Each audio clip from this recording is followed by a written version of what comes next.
Class 10 के MP board के सभी विद्यार्थियों, लो जी आ गया आपका सुबह, जो आपको 22 सितंबर की सुबह को आपको ये प्रश्न पत्र देखने को मिलेगा। यहाँ पर देखिए 96 और 404 का एचसीएफ क्या होगा। यहाँ पर इसका एचसीएफ होगा 4। बहुपद एक्स स्क्वायर माइनस 3 के शून्य होंगे, तो देखिए यहाँ पर हम यदि से तोड़ेंगे ना तो ये आ जाएगा √3 और एक बार प्लस में जाएगा और एक बार माइनस में आ जाएगा। a1/a2 थोड़ा सा बड़ा कर लेते हैं, आप अच्छे से कंप्लीट कर लेना। यही प्रश्न पत्र आपको सुबह देखने को मिलने वाला है परीक्षा हॉल में। यदि a1/a2 इज इक्वल है b1/b2 इज इक्वल है c1/c2, तो रेखिक समीकरण युग्म का कौन सा हल होगा। तो देखिए इसका हल होता है अनंता अनेक हल। समीकरण x square plus x minus 1 is equal 0, इसमें मूलों की प्रकृति क्या होगी। तो देखिए मूलों की प्रकृति चेक करने का एक फॉर्मूला होता है बी स्क्वायर माइनस 4ac। ठीक है, अब बी स्क्वायर क्या है, यहाँ पर एक्स है यानी कि 1 हो जाएगा, और -4 इंटू ए का मान भी 1 है, इंटू सी का मान है आपका -1। यहां पर आप इसका मान निकालोगे तो ये तो आ जाएगा आपका +1 और ये हो जाएगा आपका +4, यानी कि आंसर आ जाएगा 5। अब ये जो 5 आया है तो ये मूल क्या है, वास्तविक है और भिन्न है। चलिए अगला देखते हैं। इस एपी का जो 30वां पद है, 30वां पद निकालने का बेस्ट तरीका होता है a + 29d। ठीक है, तो यहां पर लिख देते हैं a30 है ये, तो a + 29d, ये फॉर्मूला यहां पर आपका लग जाएगा। अब यहां पर a का मान जो है वो 10 है, ध्यान से देखना आप, 10 + 29 गुणित और d का जो मान है वो -3 आएगा, और 29 क्या आ जाएगा 87, 87 में से आपका 10 घट जाएगा, तो यहां पर आपका आ जाएगा आंसर -77, एकदम राइट आ जाएगा। ठीक है, मैं पूरा सोल्व करके भी बता रहा हूं, देखिए पेपर को, ताकि आपको अच्छे अंक आए। दो समरूप त्रिभुजों के भुजाओं के अनुपात कितना है, 4:9 है, तो त्रिभुजों के क्षेत्रफल का अनुपात क्या होगा। तो यहां से देखिए 4:9 है, तो 4 चौको हो गया 16 और 9 9 हो गया 81। करनी दो जो है एक क्या है, अपरिमेय संख्या है। ठीक है, दो बहुपदों का जो गुणनफल है, दो बहुपदों का गुणनफल एक बहुपद ही होता है।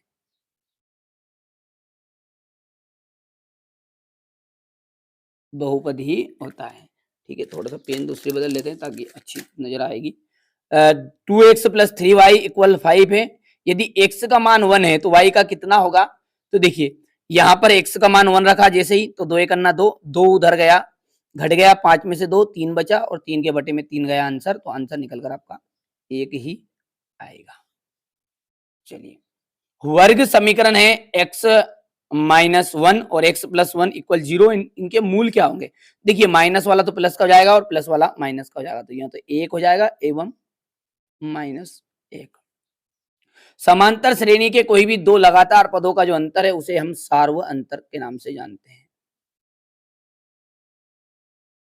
हो गया, चलिए आगे बढ़ते हैं।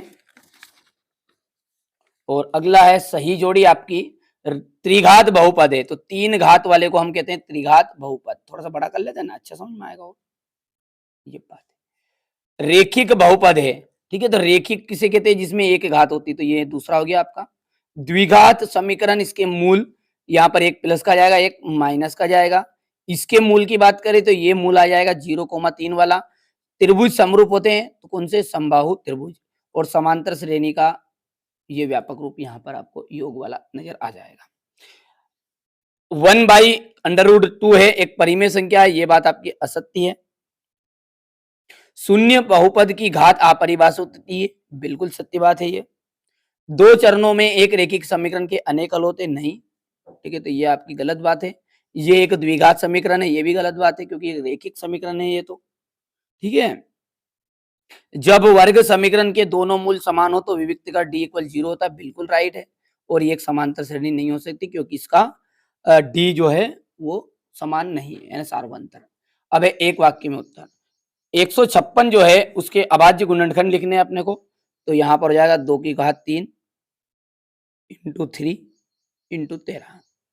रेखिक बहुपद की घात कितनी होती है, तो 1 होती है। 2 संतरों और 5 सेवों का मूल्य 70 रुपये है, तो इस स्थिति को रेखिक समीकरण के रूप में प्रदर्शित करना है। तो 2 संतर हैं तो 2x लिख देना है, 5 सेफ है तो 5y लिख देना, इक्वल कितना रुपया ले रहा है अपना 70 रुपये। ये द्विघात समीकरण का जो मानक रूप है वो है आपका ax square plus bx plus c is equal 0। AP 2 7 12 का 10वां पद ज्ञात करना है, तो इसका 10वां पद निकलेगा, यहाँ पर देख लीजिए a10 equal a plus 9d, और a का जो मान है वो कितना है आपका 2 है, प्लस 9 इंटू 7 में से 2 घट जाए 5, 9 पंजे 45, ठीक है, सॉरी यहाँ पर 5 आ जाएगा, ये 5 10वां पद निकाल रहे हैं ना अपन, 2 हो गया, और 9 7 में से 2 गया तो 5, 9 पंजे 45, 45 में 2 47, ठीक है, तो ये आपका 47 आंसर इसका आ जाएगा। हो गया। अब अगला देखिए, एचसीएफ और एलसीएम है, यहाँ पर ये एलसीएम ज्ञात करना है इसका, एचसीएफ ज्ञात दिया है तो एलसीएम ज्ञात करिए। अभाज्य गुणनखंड द्वारा विधि द्वारा 12 1 15 21 का एचसीएफ और एलसीएम, √2 एक परिमेय संख्या है, दर्शाइए।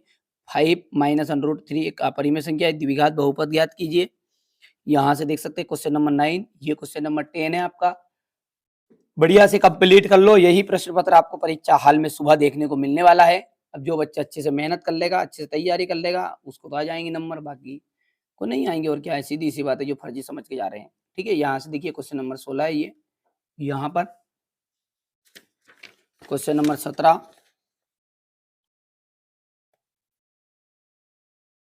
ये क्वेश्चन 18 19 20 21 22 और 23। चलिए स्क्रीनशॉट। तो ये मैंने आपको क्लास 10th की मैथ्स का, ठीक है, सेट ए बता दिया है। 2 तरह के पेपर हैं, दोनों पेपर को आप अच्छे से कंप्लीट कर लेना है। ये आपका सेट बी है, नहीं देखा है तो देख लेना, डिस्क्रिप्शन में ही लिंक में आपको दे दूंगा।